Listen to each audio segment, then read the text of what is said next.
वाक्य रचना समझाने जा रही हूँ, इसे ध्यान से समझिए। सबसे पहले बच्चों आप समझिए कि जो वाक्य है वह क्या है, वाक्य किसे कहते हैं। तो शब्दों के व्यवस्थित एवं सार्थक समूह को वाक्य कहते हैं। फिर से समझ लीजिए, शब्दों के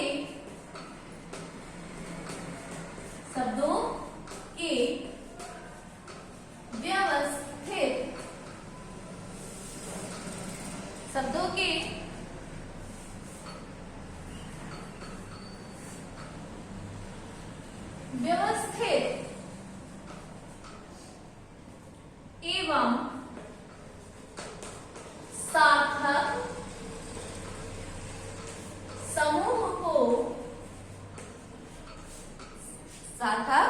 समूह को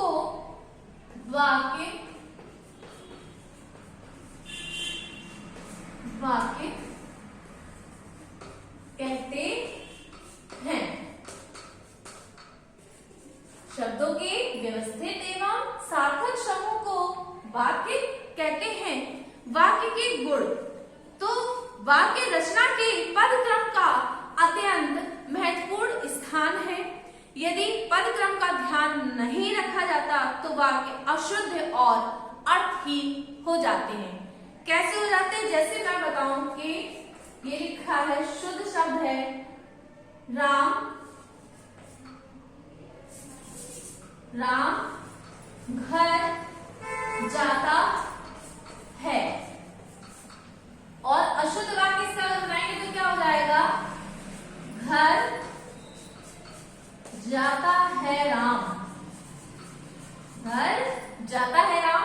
तो ये वाला जो वाक्य है ये गलत है, ये सही है, अर्थात ये अशुद्ध वाक्य और ये शुद्ध वाक्य है।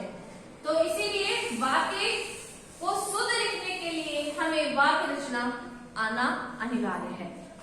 तो बच्चों पद के लिए कुछ ध्यान देने योग्य बातें हैं, इसे ध्यान से समझिए।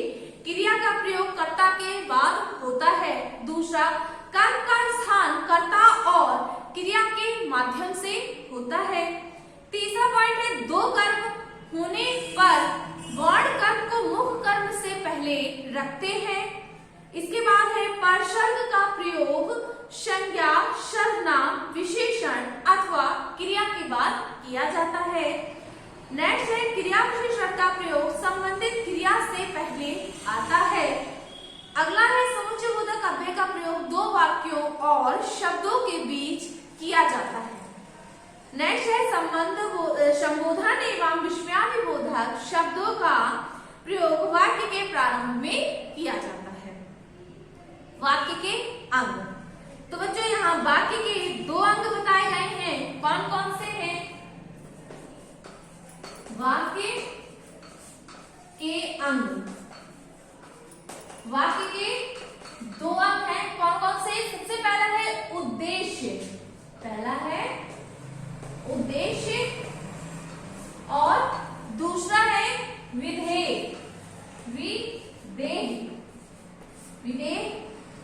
तो उद्देश्य है वाक्य में जिसके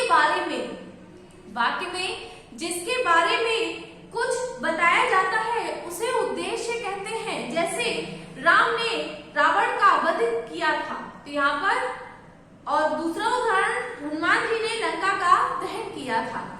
तो पहले वाक्य में राम तो दूसरे वाक्य में हनुमान जी उद्देश्य है, क्योंकि कार्य को करने वाले, कार्य को सिद्ध करने वाले यही दोनों हैं। तो वाक्य का कर्ता ही वाक्य का मुख्य अंग अर्थात वाक्य का उद्देश्य होता है। इसके बाद बच्चों नेक्स्ट विधेय। विधेय क्या है, वाक्य में उद्देश्य अर्थात कर्ता के विषय में जो कुछ बताया जाता है उसे विधेय कहते हैं। जैसे वह कल अपने गांव जाएगा। दूसरा, भारत में बांग्लादेश को मुक्त कराया था।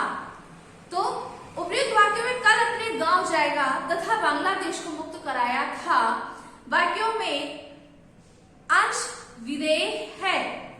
उद्देश्य का विस्तार, वाक्य के मूल उद्देश्यों के लिए भी विशेषण, संस्कार अथवा अन्य शब्द लगाए जाते हैं, उन्हें उद्देश्य का विस्तार कहते हैं। अब वाक्य के भेद, वाक्य के दो भेद हैं, एक तो है अर्थ के आधार पर और दूसरा है रचना के आधार पर। वाक्य कितने भेद हैं, दो, अर्थ के आधार पर और दूसरा रचना के आधार पर। तो अर्थ के आधार पर वाक्य के इसमें 8 भेद बताए हैं। कौन कौन से? विधानवाचक, निषेधवाचक वाक्य, आज्ञावाचक वाक्य, प्रश्नवाचक वाक्य, इच्छावाचक वाक्य, संदेहवाचक वाक्य और संकेतवाचक वाक्य। दूसरा विस्मयवाचक वाक्य। विधानवाचक वाक्य जिन वाक्यों में किसी बात अथवा कार्य के करने या होने का सामान्य कथन मात्र होता है उसे हम विधानवाचक वाक्य कहते हैं। जैसे छात्र विद्यालय जाता है। दूसरा है निषेधवाचक वाक्य जिन वाक्यों में किसी बात अथवा कार्य के होने का निषेध होता है उन्हें निषेधवाचक वाक्य कहते हैं। जैसे हम आज विद्यालय नहीं जाएंगे। तीसरा आज्ञावाचक वाक्य में जिन वाक्यों में आज्ञा, अनुमति, उपदेश, प्रार्थना आदि का भाव प्रकट होता है उन्हें आज्ञावाचक वाक्य कहते हैं।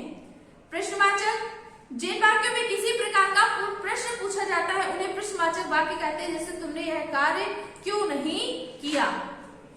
इसके बाद है बच्चों इच्छावाचक वाक्य जिन वाक्यों से इच्छा, आशीर्वाद अथवा शुभकामना का भाव प्रकट होता है उन्हें इच्छावाचक वाक्य कहते हैं। इसके बाद है संदेहवाचक वाक्य जिन वाक्यों को संदेह अथवा संभावना प्रकट होती है उन्हें संदेहवाचक वाक्य कहते हैं। जैसे शायद आज वो निकलेगी, क्योंकि क्लियर नहीं है उसमें संदेह बना हुआ है, इसलिए ऐसे वाक्यों को संदेहवाचक वाक्य कहते हैं। इसके बाद है विस्मयवाचक वाक्य जिन वाक्यों में विस्मय, हर्ष, शोक, घृणा आदि भाव प्रकट होते हैं उन्हें विस्मयवादी वाक्य कहते हैं। जैसे वाह कितना सुंदर चित्र है या ओह बड़ी दर्दनाक घटना हुई है। इसके बाद रचना के आधार पर भेद है सरल वाक्य, संयुक्त वाक्य और मिश्रित वाक्य। 3 भेद बताया गया है। तो सरल वाक्य जब किसी वाक्य में एक ही उद्देश्य तथा एक ही विधेय हो तो उसे हम सरल वाक्य कहते हैं। जैसे सरल वाक्य में गाय सायंकाल दूध देगी। संयुक्त वाक्य वह वाक्य जिसमें दो या दो से अधिक वाक्य खंड स्वतंत्र रूप से समुच्चयबोधक अव्यय द्वारा आपस में जुड़े हुए होते हैं उन्हें समुच्चय संयुक्त वाक्य कहते हैं। जैसे नेहा विद्यालय में पढ़ती है। मिश्रित वाक्य जिन वाक्यों में एक प्रधान उपवाक्य तथा दूसरा आश्रित वाक्य हो तो उसे हम मिश्रित वाक्य कहते हैं। जैसे मैंने कहा कि आज मत आना। इसके बाद बच्चों वाक्य परिवर्तन सरल वाक्य से संयुक्त वाक्य में, संयुक्त वाक्य से सरल वाक्य में। जैसे सरल वाक्य है मैं विद्यालय से आकर खेलने गया। इसे संयुक्त वाक्य में अगर बदलेंगे तो क्या होगा? मैं विद्यालय से आया और खेलने चला गया। संयुक्त वाक्य से जैसे उठो और वहां जाओ। सरल वाक्य उठकर वहां जाओ। मिश्र और सरल वाक्यों में परिवर्तन। तो सबसे पहले सरल वाक्य तुम्हारे जाते ही मैंने उसे बुलाया था। मिश्र वाक्य में इस वाक्य को बदलेंगे तो वाक्य होगा तुम चले गए थे कि मैंने उसे बुलाया था। इस प्रकार से बच्चों वाक्य परिवर्तन होता है। अब एक और मिश्र वाक्य से सरल वाक्य का उदाहरण देख लीजिए। जो श्रम करते हैं वे ही सफल होते हैं, ये मिश्र वाक्य है। सरल वाक्य में इसको बदलेंगे तो श्रम करने वाला ही सफल होते हैं। इस प्रकार से आपका पाठ 17 वाक्य रचना पूरा होता है। आशा करती हूँ कि आपको ये चैप्टर समझ में आ गया होगा तथा वाक्य रचना किस प्रकार से की जाती है ये भी आप लोग समझ गए होंगे। तो बच्चों आज के लिए इतना काफी है। आप सभी का दिन मंगलमय हो।